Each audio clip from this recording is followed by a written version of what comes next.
आज हम क्षेत्रमिति चैप्टर 13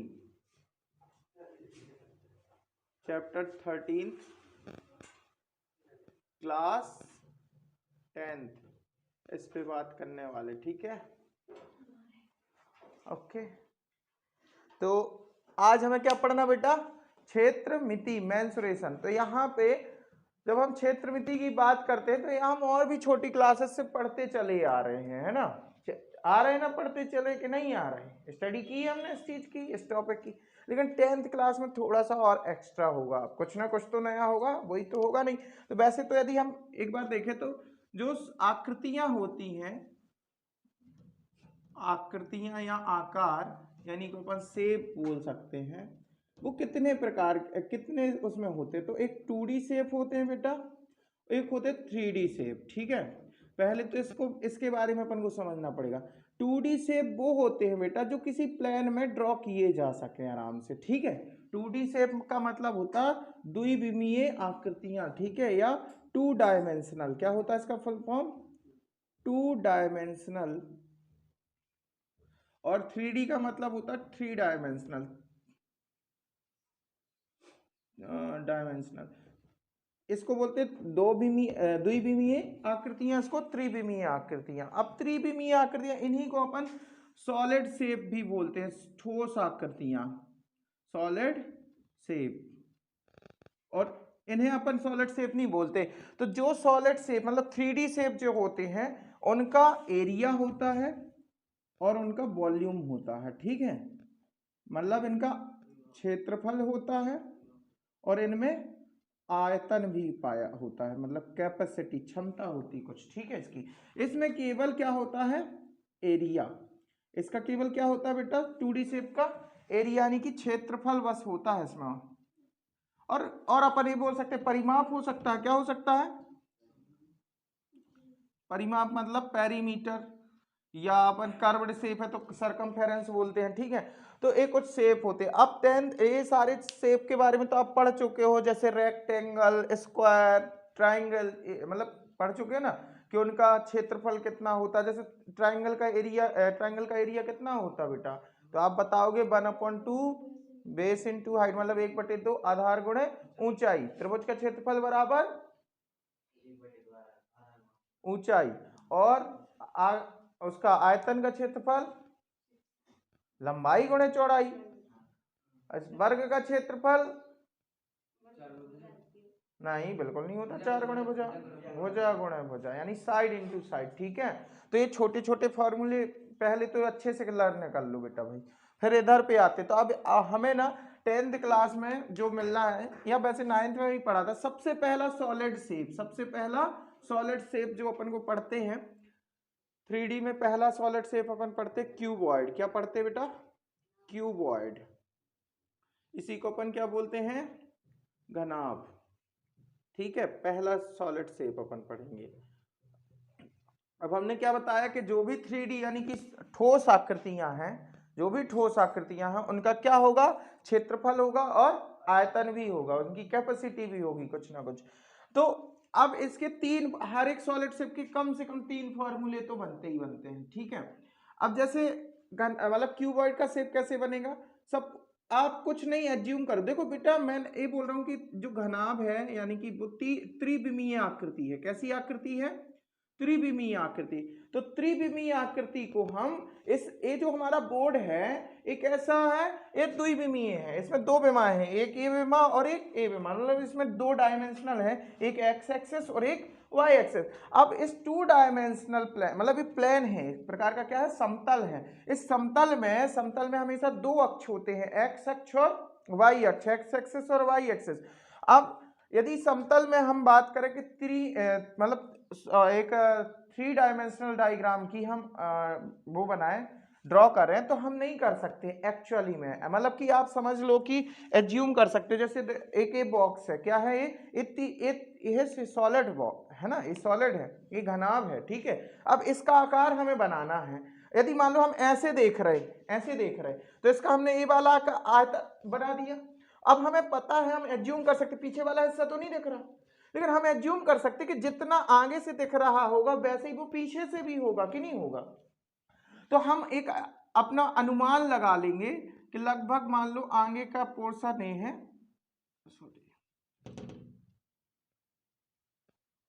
तो देखो एक को मान लो जी आगे का पोर्शन हो गया और जी पीछे वाला पोर्शन हो गया, ठीक है। अब इसको यदि हमने एल लिया, इसको क्या लिया, लंबाई, इसको क्या ली बेटा, लंबाई, यानी कि एल। तो जितनी इस वाले की लंबाई होगी उतनी इसकी लंबाई होगी कि नहीं होगी, तो ये भी लंबाई होगी। अब हमें पता है आयत के सामने की भुजाएं बराबर होती, तो जे लंबाई है तो जे भी क्या होगी, तो जे भी क्या है, एल, और जे एल है तो जे भी क्या है, एल। समझ में आ रहा ना। अब देखो एक इस साइड के पोर्शन और एक इस साइड के पोर्शन को ये मिलाने वाली लाइन है, ये मिला रही ना, तो इनके कोनों को मिलाएं तो ये क्या कहलाएंगी, उनकी ऊंचाई क्या कहलाएंगी बेटा। देखो एक ए हो गया, ए हो गया, इसी की इसको क्या कहा, मोटाई या ऊंचाई कहते कि नहीं कहते, तो ये उसकी हाइट होगी, तो इसको एच से बोलेंगे। जो ऊंचाई जितनी होगी तो उतनी ये और उतनी ही ए, ठीक है। अब उसके बाद यदि हम इसकी ब्रेथ की बात करें, किसकी बात करें बेटा, चौड़ाई, तो चौड़ाई जैसे जे लंबाई ली तो जे चौड़ाई होगी। अब जे हो गई चौड़ाई तुम्हारी, और जे भी क्या हो गई, चौड़ाई को हम बी से शो करते हैं, क्यों, क्योंकि इंग्लिश में ब्रेथ, चौड़ाई को क्या बोलते हैं बेटा, ब्रेथ, ठीक है। क्यों हंसी आ रही, ब्रेथ ब्रेथ या, इसलिए बी से शो करते, ठीक है। समझ में आया इधर, ठीक है। अब आगे चलते हैं, तो इसके फॉर्मूले बताना कि 3 प्रकार के फॉर्मूले होते हैं। देखो एक हो गया, या आप ऐसा जूम करो कि बेटा जैसे ना ये क्या है, एक रूम है, ठीक है। रूम जो होता है वो या तो घन के आकार का होगा या तो घनाभ के आकार का होगा, 2 प्रकार के आकार का हो सकता है। तो घनाभ की अपन बात कर रहे हैं, मान लो उसमें घन और घनाभ में इतना फर्क है, एक ऐसा घनाभ जिसकी लंबाई चौड़ाई ऊंचाई तीनों बराबर हो जाए तो उसे हम घन कहते हैं, ठीक है। तो पहले अपन घनाभ का कॉन्सेप्ट क्लियर करते हैं। जैसे रूम है, एक कमरा है, कमरा घनाभ के आकार का, मतलब उसमें लंबाई है चौड़ाई है और कुछ ऊंचाई है, ठीक है। जो नीचे जो फर्श हो गया फ्लोर, वो उसकी लंबाई चौड़ाई हो गई, और जो दीवारों की ऊपर जो सीलिंग है, नीचे वाले फ्लोर और ऊपर वाला सीलिंग दोनों सेम दिखेंगे आपको कि नहीं आकार में, तो जितना इसका एरिया होगा उतना ही ऊपर वाले का एरिया होगा। मान लो हमें उस कमरे की केवल 4 दीवारों का क्षेत्रफल चाहिए, किसका चाहिए, 4 दीवारों का। तो आप जैसे समझो एक ए रूम है, अब इसकी ये क्या हो गई, नहीं, इसको लंबाई लिया तो ये क्या हो गई, चौड़ाई, और ये क्या हो गई, ऊंचाई। तो ए वाली जो दीवार दिख रही है वो कैसी दिख रही है बेटा, कैसी दिख रही है, एक आयत क्या बोलते हैं उसको, रेक्टेंगल के शेप में दिख रही है कि नहीं दिख रही, दिखेगी ना। तो एरिया ऑफ रेक्टेंगल कितना होता है, लंबाई गुणा चौड़ाई। अब इसकी लंबाई ब्रेथ है और चौड़ाई एच मानेंगे, तो इसका क्षेत्रफल होगा बी एच, और जितना इस वाली दीवार का एरिया होगा उतना ही उसके सामने वाली का एरिया होगा, तो बी एच उसका हो गया। तो देखो ना, B H plus B H, 2 दीवारों का एरिया हो गया, हमें 4 का चाहिए था। अब इस वाली दीवार का एरिया देखो तो इसकी लंबाई एल आई है और चौड़ाई कितनी है बेटा, एच, चौड़ाई एच मानी जाएगी, क्योंकि नीचे वाला जो क्या बोलते हैं उसको, आयत, नीचे वाला जो है, क्योंकि 6 आयत दिखते हैं, तो नीचे वाला जो आयत है ना उसकी लंबाई को, और ये चौड़ाई है, इसको बी बोला, लेकिन इस वाले आयत की लंबाई एल होगी और चौड़ाई एच होगी, तो एल एच प्लस, और जितनी इस वाली दीवार का हो उतना ही इस वाले का होगा, तो 4 दीवारों का एरिया हो गया कि नहीं। तो अब 4 दीवारों का एरिया दी, इनको जोड़ो आप तो 2BH प्लस 2LH, इनसे आप देखो कॉमन कुछ मिलेगा, 2H कॉमन मिलेगा तो B प्लस L, ये आपका 4 दीवारों का क्षेत्रफल हो गया। इसी को हम पृष्ठीय क्षेत्रफल भी बोलते हैं, क्या बोलते हैं बेटा। अब समझना बात को, तो इसके 3 फॉर्मूले होते हैं, मैंने बताया पहला फॉर्मूला आप लिखो पृष्ठीय क्षेत्रफल, यानी कि LSA, लेटरल सरफेस एरिया, ठीक है, पृष्ठीय क्षेत्रफल, इसी को अपन इंग्लिश में LSA बोलते हैं। LSA, जब भी लेटरल सरफेस एरिया लगा हो तो उसका मतलब है 4 दीवारों का एरिया। अब देखो यदि हम घनाभ की बात करें तो घनाभ के यदि शीर्ष की बात करें, शीर्ष मतलब वर्टेक्स, इसमें कितने शीर्ष होते हैं, कितने आपको शीर्ष इसके कोने मिलते हैं, 8 कोने, तो यानी कि वर्टेक्स इसमें कितने हैं बेटा, 8। यदि हम इसमें एजेस की बात करें, ई फॉर एज मतलब भुजाएं, कितनी भुजाएं हैं इसकी, गिनो भुजाएं कितनी हैं बेटा, देखो 4 तो नीचे हो गई, 4 ऊपर हो गई और 4 ऐसी ही हो गई, 12 हो गई ना, तो 12 भुजाएं हो गई। और फिर उसके बाद फेसेस, इसके फेस को बोलते हैं बेटा इंग्लिश में, हिंदी में क्या बोलेंगे फेस को चलो वो बाद में बता दे। फेस का मतलब होता कि कितने ऐसे इसमें आयत दिखते हैं। देखो अपन इस चीज को मतलब जैसे कहाँ गया वो, देखो ए है जैसे घनाभ, इसको हम कितने तरीके से, जैसे इस तरीके से देखेंगे, एक चेहरा इसका ए दिखेगा, दूसरा चेहरा ऐसा दिखेगा, तीसरा हो गया, ये चौथा, और ये पांचवा, और ये 6। तो 6 फेसेस होते हैं इसके, कितने होते हैं, 6 तरीके से इसके रूप दिखेंगे। तो ये आपको अलग से लिख लेना। अब देखो इसका मैंने बताया पृष्ठीय क्षेत्रफल मतलब, अब बगल में लिख दो 4 दीवारों का एरिया, किसका बेटा, 4 दीवारों का क्षेत्रफल भी बोल सकते हैं, घनाभ की 4 दीवारों का क्षेत्रफल। तो वो होता है 2HB+L।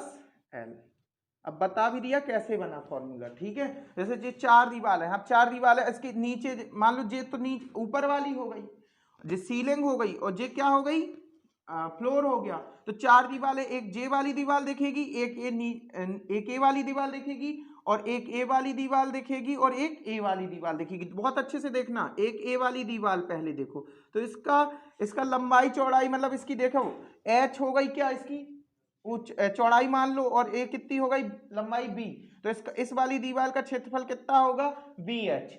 इसी तरह इस वाली दीवार का भी क्षेत्रफल कितना होगा, बी एच। तो बी एच हो गए 2 दीवारों का क्षेत्रफल। फिर हमने बोला जे तो अपना सीलिंग है और जे फ्लोर है, तो ए वाली एक दीवार हुई कि नहीं हुई, नहीं है ना, बगल वाली, तो इसकी लंबाई एल है और चौड़ाई एच है, तो इसका क्षेत्रफल कितना होगा, एल एच, ये हो गई। इसी तरह आप ए वाली दीवार देखो, ए वाली, तो इसका भी क्षेत्रफल कितना होगा, लंबाई और चौड़ाई, मतलब एल इंटू एच। तो 4 दीवारों का क्षेत्रफल हो गया, बी एच जोड़ के 2BH, एल एच 2LH, ठीक है। 2H कॉमन है तो 2H ब्रैकेट में B+L, ए बन गया 4 दीवारों का क्षेत्रफल। अब मान लो मुझे 6 के 6 जो के 6 फेसेस दिख रहे थे, उन सभी का हमें क्षेत्रफल चाहिए। हमें सीलिंग और फ्लोर मतलब मिला के सबका टोटल बोलेंगे, उसे हम बोलेंगे कुल पृष्ठीय क्षेत्रफल। क्या बोलेंगे बेटा, कुल पृष्ठीय क्षेत्रफल। और कुल पृष्ठीय क्षेत्रफल को हम TSA से शो करेंगे, टोटल सरफेस एरिया। तो देखो ये तो थी 4 दीवारों का क्षेत्रफल, अब इसमें जिस सीलिंग का एरिया कितना होगा, तो इसकी लंबाई L है और चौड़ाई B है, तो इसी में यदि हम BH और LB और जोड़ दें, इसी में हम क्या जोड़ दें, LB, और एक तो जे वाला LB और एक ये फ्लोर वाला LB, तो दोनों जे जुड़ गए तो जे हो गए पूरे 6 दीवारों का क्षेत्रफल, ठीक है। तो कितना हो जाएगा, 2BH 2LH और 2LB, ये हो जाएगा। तो कॉमन ले लो आप तीनों टर्म से, तो क्या बचा, BH + LH + LB। अब आपको इनको सिक्वेंस से लिख दो, क्योंकि फॉर्मूला आप ऐसे ही रटे हो गए, 2LB BH + HL, है ना, ठीक है। तो आप ऐसे फॉर्मूला लिख लो एक सीक्वेंस से, तो क्या क्या हो जाएगा फॉर्मूला, 2LB + BH + HL, जी आपका हो गया, 2 फॉर्मूले हो गए, ठीक है। अब तीसरा फॉर्मूला इसका क्या हो गया, आयतन। तीसरा फॉर्मूला इसका आयतन। क्यों मेगा, नींद खुल गई, सुबह की कोचिंग में मजा आती है नहीं आती, इतनी इंटरेस्टिंग क्लास रहती है सुबह की, मतलब एक बड़ी ही मन में जिज्ञासा उठती नहीं कि आज हम क्या पढ़ाएंगे जाके। और तुम तो सो रही थी तो हमने कॉल किया। हाँ, लेकिन हमें नींद डिस्टर्ब करनी थी, दोबारा पढ़ो, कोई दिक्कत नहीं।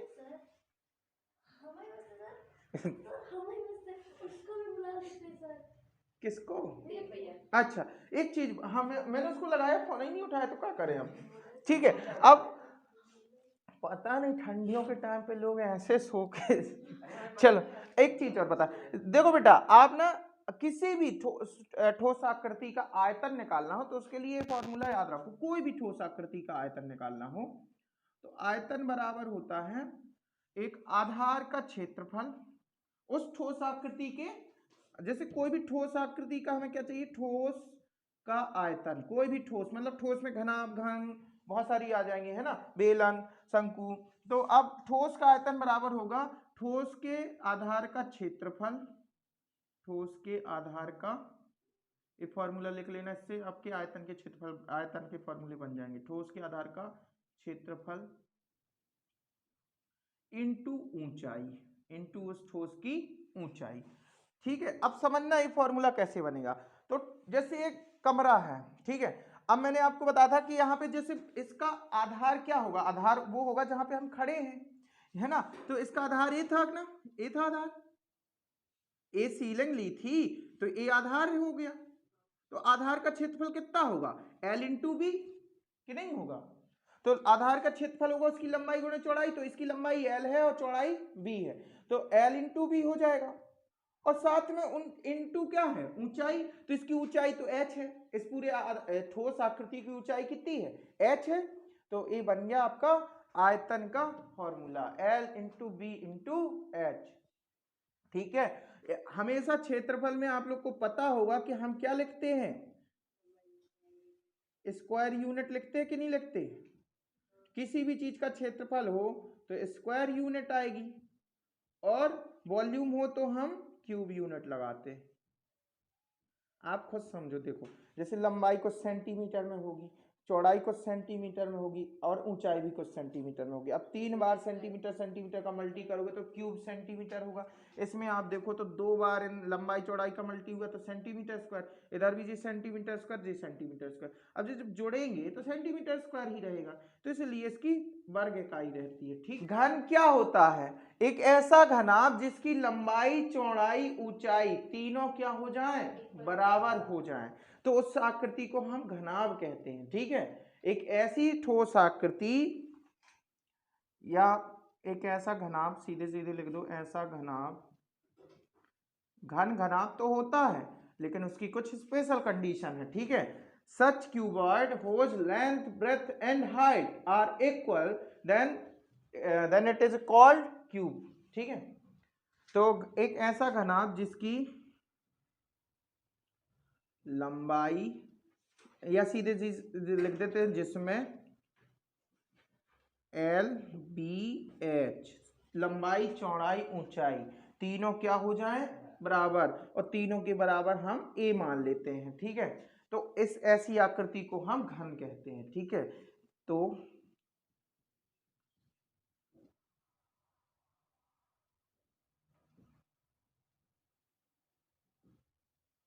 क्या कहते हैं बेटा, घन कहते हैं। अब देखना इसका आकार बनाए तो आकार वैसे ही बनेगा, बस थोड़ा सा सब बराबर ले लेना।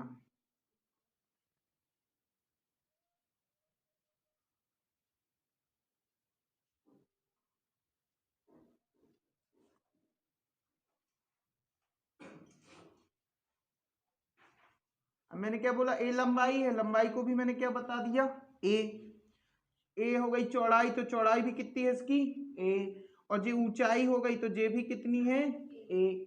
तो मतलब जो आपने इसके फॉर्मूले याद किए, जहां एल बी एच आए सबकी जगह ए रख दो तो फॉर्मूला बन जाएगा इसके। तो इसी, यदि आपको ये वाले फॉर्मूले याद है तो इसके भी याद है, सीधे सीधे आप देखो। जैसे आप इसका पहला फॉर्मूला बनाओ, पृष्ठीय क्षेत्रफल, पृष्ठीय क्षेत्रफल, तो आप उस घनाभ में जाओ, घनाभ का पृष्ठीय क्षेत्रफल कितना होता था, 2 इंटू एच, तो एच का मतलब ए, फिर ब्रैकेट में एल प्लस बी, तो एल मतलब ए, बी भी मतलब ए। ठीक है, ए हो गया। अब आप करो 2a, तो इधर है और इधर भी a प्लस ए कितना हो गया, 2a, तो 2a इंटू 2a कितना हो गया, 4a स्क्वायर। तो ये बन गया इसका पृष्ठीय क्षेत्रफल का सूत्र, के नहीं बन गया। ठीक है, एक इसका फॉर्मूला बन गया घन के पृष्ठीय क्षेत्रफल का फॉर्मूला बन गया। ठीक है बेटा, आगे चलते हैं, इसका कुल पृष्ठीय क्षेत्रफल, किसका बेटा, दूसरा फॉर्मूला बनाते हैं, कुल पृष्ठीय क्षेत्रफल। अब कुल पृष्ठीय क्षेत्रफल को अपन टीएस से बोलते, टोटल सरफेस एरिया। इसको क्यों मेगा, केवल घन घनाभ में लेटरल वर्ड यूज किया जाता है, ध्यान रखना है ना, और बाकी सब में कर्व्ड सरफेस एरिया। क्यों? क्योंकि वो आकृतियां कर्व्ड शेप में होती हैं, घुमावदार होती हैं, ठीक है, और ये बिल्कुल स्ट्रेट लाइन से बनती है, तो इसलिए यहाँ पे लेटरल सरफेस एरिया का यूज होता है, कई वर्ड का यूज होता है, ठीक है। तो अब कुल पृष्ठीय क्षेत्रफल का मतलब होता है बेटा कि अब सभी 6 दीवारों का एरिया, इसका मतलब होता पृष्ठीय का 4 दीवारों का एरिया, वो तो 4 स्क्वायर आया था। आप खुद इसमें समझ लो, मतलब इसके जो 6 चेहरे होंगे वो सभी 6 चेहरे वर्ग के आकार के होंगे। कैसे आकार के होंगे? अब और उन हर एक वर्ग की भुजाएं कितनी होंगी? ए होंगी। तो इस वर्ग का वो एरिया कितना आएगा? ए स्क्वायर, भुजा गुणे भुजा मतलब ए स्क्वायर। इसका भी कितना आएगा? ए स्क्वायर। इसका भी कितना आएगा? ए स्क्वायर। उसका भी कितना आएगा? ए स्क्वायर। ऊपर वाला ए स्क्वायर, नीचे वाला ए स्क्वायर, सबको जोड़ दो 6 ए स्क्वायर। इधर देखो जय माता दी, उधर देखो जय माता दी, सारे बोलो जय माता दी। नहीं है वही कहानी। तो टी ऐसे कितना हो जाएगा बेटा? देखो आप चाहो भी, क्या हो गया? जय अबलवादी, जय माता दी। हाँ मजा आ गई लेकिन ना। सुनो, कुल पृष्ठीय क्षेत्रफल बराबर कितना होता है? हमने बोला बेटा जब हमारी नींद खराब हो तो बच्चे क्यों सोए आराम से, जब हम सुबह से उठ के आके पढ़ा रहे हैं, आप लोग के साथ इतनी मेहनत कर रहे हैं। और चलो बेटा देखो इधर देखो, इधर देखो, देखो हल्ला नहीं करना। इधर सबकी जगह हम ए पुट करेंगे तो ए गुणे ए कितना हो जाएगा? ए स्क्वायर। एल बी है मतलब ए इसकी जगह, ए इसकी जगह, ए स्क्वायर। फिर प्लस लगा, बी एच लिखा तो बी की जगह भी ए लिखना और एच की जगह भी ए लिखना, तो बी ए इंटू ए, इधर भी ए स्क्वायर। इसी तरह इधर भी क्या हो जाएगा? ए स्क्वायर। ये तीनों जुड़ेंगे तो कितना हो जाएगा? 3 स्क्वायर, और इनका मल्टी करो तो कितना हो गया बेटा? ये बन गया इनका कुल पृष्ठीय क्षेत्रफल। या डायरेक्ट मैं इधर टी से लिख दे रहा हूँ, ठीक है, समझ में आ गया। अब इसके क्या बोलते हैं? आयतन, वॉल्यूम।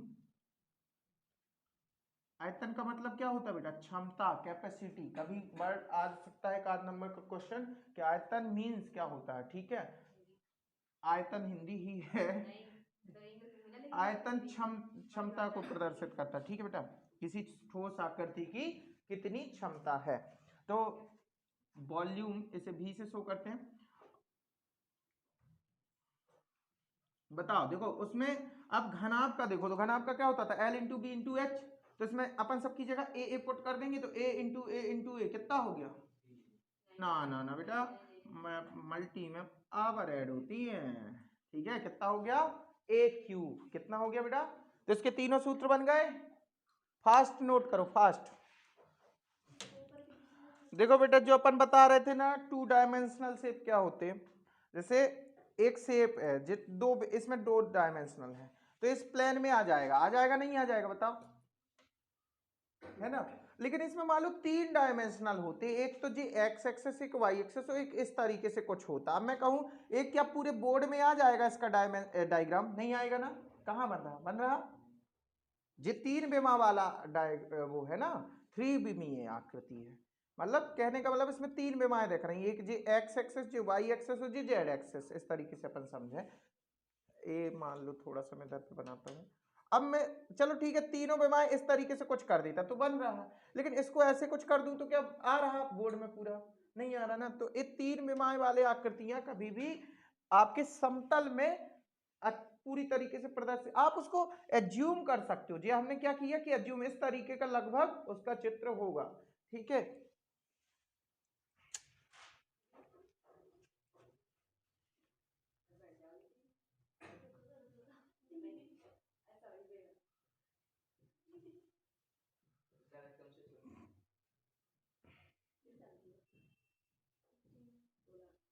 सिलेंडर, ठीक है, बात नहीं।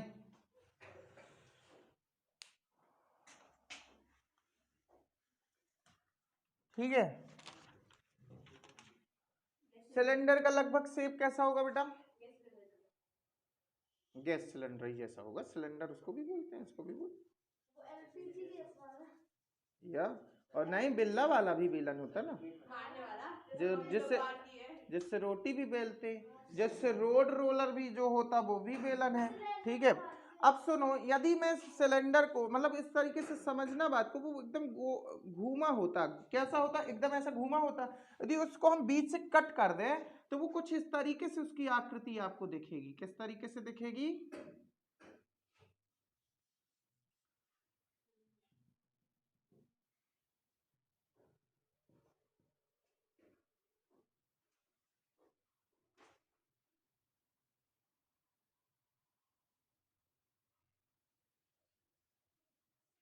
मतलब एक आयत के आकार की दिखेगी, ठीक है।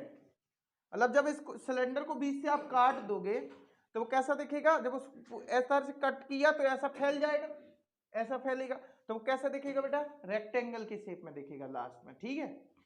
अब देखो, जैसे इसको अपन एज्यूम करें क्योंकि ये भी सॉलिड शेप ही है।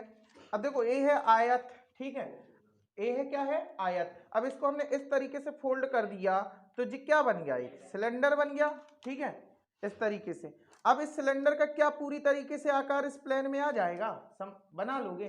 तो वो लगभग अपन एज्यूम कर सकते किस तरीके से बना होगा। तो इसका देखो, एक इसमें दो प्रकार के फॉर्मूले होंगे। कितने प्रकार के? मान लेते हैं इसकी लंबाई, इस आयत की लंबाई l है। क्या है बेटा? इस आयत की लंबाई l है और इसकी चौड़ाई b है। समझना बात को, यह चौड़ाई b है। अब हमने इस आयत को लंबाई के अकॉर्डिंग इसको इस तरीके से फोल्ड किया। समझना बात को, इस आयत को हमने, ये लंबाई इसकी, ये क्या है इसकी? लंबाई। अब इस लंबाई के अकॉर्डिंग हमने इसको क्या किया? सर्कल के शेप में फोल्ड किया, ठीक है। तो जो ये वृत्त बनेगा, इधर पे आकृति दिखेगी आपको, एक तो पकड़ ही नहीं पा रहे ना, ये जो एकदम सर्कल के शेप में वृत्त की तरह दिखेगा, तो इसकी जो परिधि होगी, समझना बात को, इसकी जो परिधि मतलब चारों पूरा एक राउंड लगाओ, पूरा इधर एक किसी पॉइंट से पूरा एक राउंड लगाओ, उसी पॉइंट पे आओ, तो उसी पॉइंट, किसी एक पॉइंट से पूरी एक राउंड लगाने के बाद उसी पॉइंट पे आ जाओ, तो कितनी डिस्टेंस कवर की? लेंथ बोलते हैं, टोटल लेंथ है ना। तो वो परिधि किसके बराबर होगी? आप ध्यान से देखो तो लंबाई के अकॉर्डिंग फोल्ड किया, इस लंबाई के बराबर होगी आयत की कि नहीं? तो ये जो लंबाई है, मान लेते हैं जो वृत्त बना है इधर पे, जो ये वृत्त बना है, इसकी त्रिज्या कितनी है? r। कितनी है बेटा? त्रिज्या है r, ठीक है, बहुत अच्छे से समझना। त्रिज्या r है, तो किसी वृत्त की यदि त्रिज्या r है, देखो जी वृत्त के समान दिखेगा नीचे की ओर, जो नीचे वाला एरिया है, इस वृत्त की त्रिज्या कितनी होती? r, है ना, रेडियस। तो अब इसका परिधि कितनी होगी बेटा? इस नीचे जो वृत्त है उसकी परिधि कितनी बनेगी?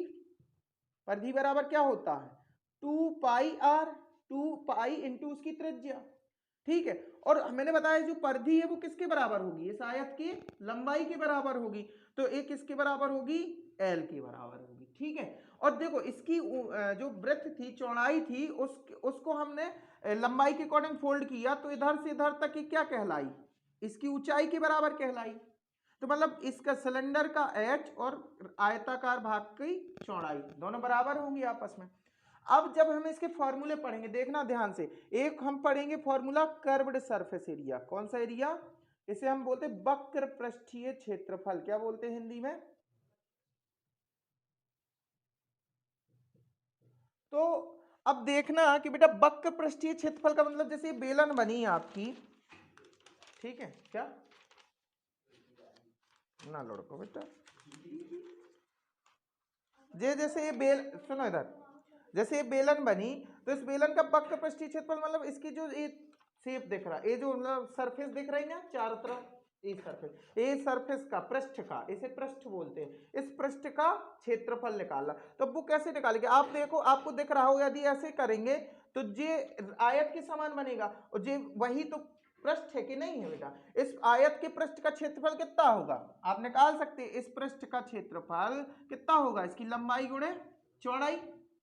तो जितना इसका पृष्ठीय क्षेत्रफल होगा इस आयत का, जब उसको कट किया तो उतना ही इसका होगा कि नहीं होगा पृष्ठीय क्षेत्रफल? तो आप देखो, तो लंबाई का मान आपको पता है, एल का मान कितना है? 2πr।